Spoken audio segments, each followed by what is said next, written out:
Hello, today we are with Marilene and we are channeling Rudy Valentino. Rudy is a very interesting character. He's the subject of my film Return to Babylon, and I play Rudy as the young silent film star who unfortunately met a tragic demise. This is the ruby ring that one family member gave me, Giovanni Guglielmi, for my portrayal of Rudy in Return to Babylon. So I'm going to give you the ring and see. There you go, Marilene. Awesome. Thank you. Yeah. I'll put it on. See if he'll show up again. Oh, he always shows up because, again, as you know, we have the common connector of Rudy, which is an interesting thing. And I definitely feel the energy again when I put the ring on.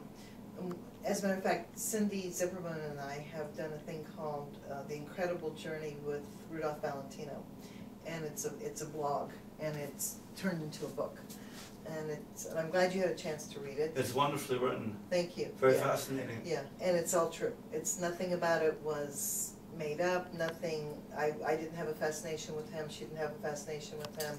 A couple of years ago, she started to, from seeing a film, become activated and thinking about him, and we based our blog on, we taped every session that we had together. I had never met her before. She came as a client, and amazing things came through.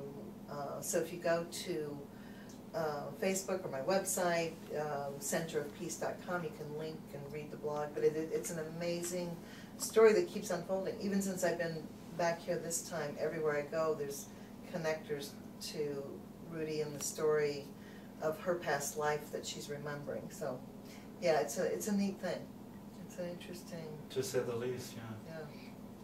What did you find most interesting about the book? I found most interesting that how it really touched her, how it reignited her feelings of him just by watching a film. Yeah. And she delved into this whole notion of her psychosis. Sure. Could absolutely. It be, am I going crazy? Yeah. And it turns out in her research, through your help, that things fall into place. Yeah, that's why I really admire her, because she really didn't, because there's so many people that, as you know, in the world of metaphysics or New Age, that think they were this person or that person, and they want to make it that way. And this was a case of somebody coming from a medical model and being very afraid and terrified of what they were experiencing. And here's all these other people, they would give anything to have these kind of experiences, yeah.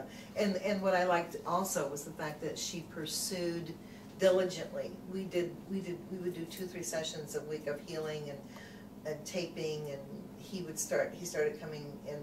Again, I don't allow people to speak through my body, but he's probably the closest spirit I've ever felt, and in close physical proximity.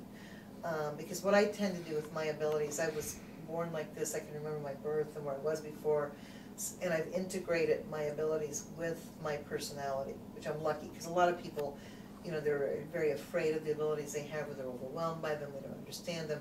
So mine's been I've been doing this professionally for 40 years, so I'm very fortunate in that way. So, but when he comes in, it's like a wave of heat, and as people here can attest, me to turn the air conditioning on, it's like, whoa, it's a very warm presence, and he gets very close. I can feel his energy, and it's very warm, very inviting, very positive. It's a very high energy. Yeah, it's a very high energy. So when you were